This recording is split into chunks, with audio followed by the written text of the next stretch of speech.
questão 9 que está aí na apostila de vocês é o seguinte: um capital de R$1.000 é aplicado a juros simples. Sublinhe juros simples e escreva progressão aritmética, certo? Sublinhe juros simples e escrevam progressão aritmética. Sempre que o exercício trouxer para você, disser para você, juros simples, é progressão aritmética, certo? Um capital de R$1.000 é aplicado a juros simples a taxa de 10% ao ano. Aí você sublinha 10% ao ano e vai escrever o seguinte: razão da PA. Aí vai escrever o seguinte: razão da PA é 10% de 1.000. Escrevam aí: razão da PA é 10% de 1.000. Então, o problema é juros simples. Juros simples é a mesma coisa que PA. Qual é a razão? Vai ser 10%, porque a taxa é 10%, mais 10% de quanto? De 1.000. Quanto é 10% de 1.000? É 100. Então, a razão da PA é 100. O que isso está dizendo para a gente é que você tendo um juro simples de 10% de 1.000, os valores de mês em mês vão aumentar de 100 em 100, porque a razão da PA é 100. Então, no primeiro mês você deve 1.000, no segundo mês é 1.100, no terceiro mês é 1.200, 1.300, 1.400, sempre de 100 em 100, porque a razão da PA é 100. Está claro isso? Aí ele fala: outro capital de R$2.000 é aplicado a juro composto. Aí você escreve agora, sublinha juro composto, escreve progressão geométrica. Olha que coisa curiosa. O juro simples era aritmética. Toda a vida juro simples é aritmética. Juro composto, que é esse daí, é geométrica. Toda a vida juro composto é geométrica. Ok? Então, juro composto, progressão geométrica. Qual é a razão da PG? Aí tomem cuidado. A razão da PG não é 10% de 2.000 não. Certo? A razão por quê? Na PA, os valores vão aumentar. Uma constante. Na PG, os valores vão ser multiplicados. Então, o raciocínio não é o mesmo. Qual vai ser a razão da PG? Você vai escrever aí, ó. Você vai escrever aí, sublinhar 10% e vai escrever razão da PG é 110%. Escrevam aí. Razão da PG é 110%. Vou explicar por que 110%. Razão da PG é 110%. Por que que a razão da PG é 110%? A razão da PG não é 10% e nem é 10% de 2.000. A razão da PG é 110%. Por quê? Porque é o 100% que você já tinha, mais os 10% que estão aumentando. Aí fica 110%. Se a taxa fosse 20%, a razão da PG ia ser quanto? 120%. Se aumentasse 30%, qual seria a razão da PG? 130%. Então a razão da PG sempre vai ser, quando for de matemática financeira, 100% mais o que está aumentando. Então é 100% mais os 10% que está aumentando, 110%.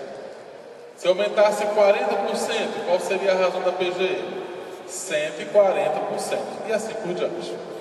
Acontece que os números, olha as opções. A pergunta é a seguinte: essas sequências vão ser, a primeira sequência, juros simples, é uma progressão aritmética, beleza?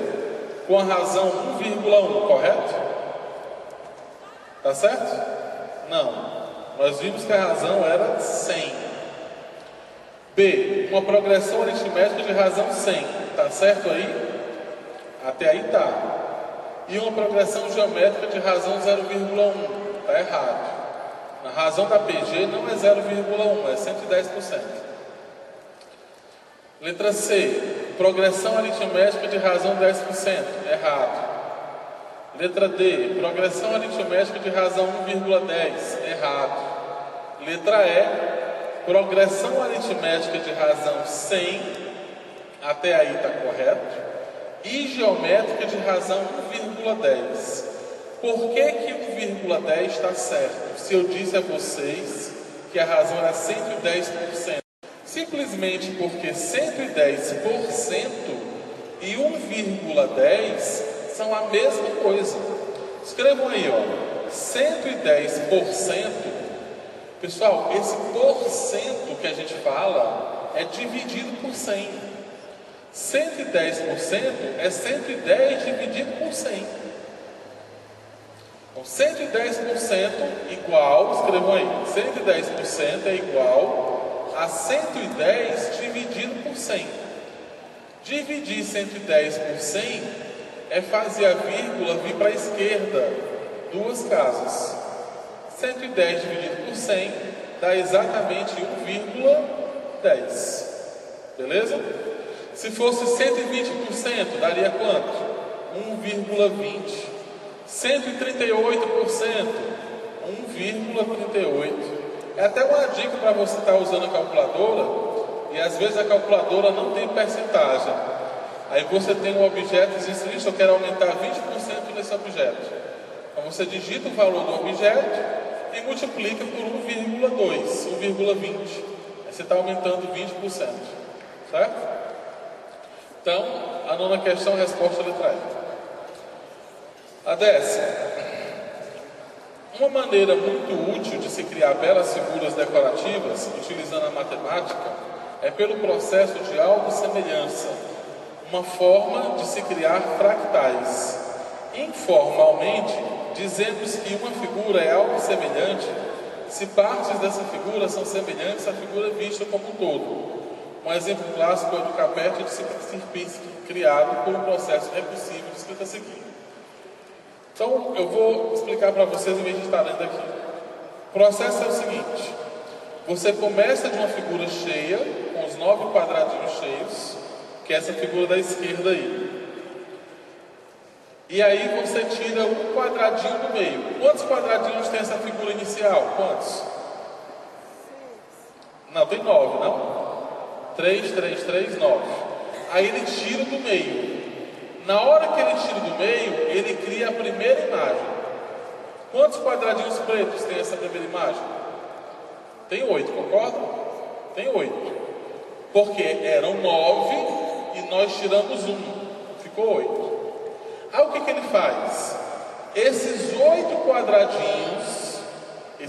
quadradinhos pretos, ele divide os 8 quadradinhos pretos em 9. Cada quadradinho preto fica dividido em 9. E desses 9, ele tira do meio. Aí fica essa segunda imagem que vocês estão vendo mais embaixo. Essa segunda imagem aí, tape os quadradinhos pequenininhos. Tape os quadradinhos pequenininhos. Não volta a ser o que era antes? Não volta? Então foi isso que ele fez, ó. Eram 8 quadradinhos pretos. Ele dividiu os 8 quadradinhos pretos, cada um em quantos? Em 9. E tirou do meio. Ora, cada quadradinho preto que foi dividido em 9 e tirado do meio, deu origem a novos quadradinhos. Quantos? Antes ele tinha 9, tira do meio fica quantos? 8. Só que isso vai se repetir em todos os 8 quadradinhos pretos. Então é 8 vezes 8, você vai ter 64. Se ele repetir o processo de novo, e essa é a pergunta. A pergunta do exercício é essa, ó. Admita que esse processo seja executado 3 vezes. Nós fizemos quantas vezes até agora? 2. Ele quer fazer mais uma vez. Ou seja, divide-se cada um dos quadrados pretos da figura 3 em 9 quadrados idênticos e remove-se o quadrado central de cada um deles. O número de quadrados pretos restantes é. Pessoal, no primeiro, repare, na primeira vez que nós fizemos, tinha 8, não foi? Na segunda vez, tem 8 vezes 8. Por que que é 8 vezes 8? Porque eram 8 quadrados pretos da primeira. Da primeira tinha 8 quadrados pretos. Vou voltar aqui a imagem.